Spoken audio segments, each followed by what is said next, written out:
In a huge firm, you buy many things and keep them in stock. Customers may request either a limited quantity of products or many products. In such cases, we must convert units.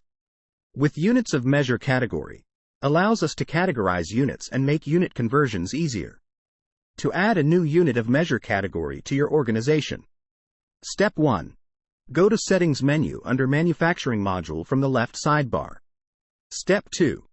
Select the Units of Measure Categories menu and select Add. Step 3. In the Add Category pop-up, enter the category name and select Save. Next, go to the Unit of Measure menu. Click on the Add button on the top. In the Add Unit of Measure pop-up, enter the unit of measure. Then select the category. This data is taken from Unit of Measure categories. Select the type. There are 3 reference types.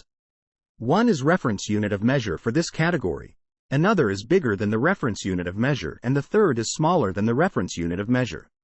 First, I will create an unit as a reference unit, so I will choose reference unit of measure for this category.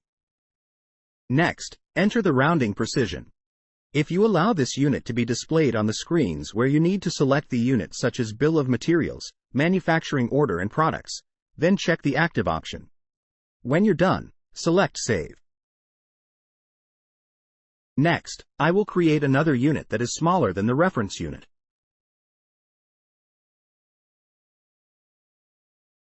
So I chose the type as smaller than the reference unit of measure.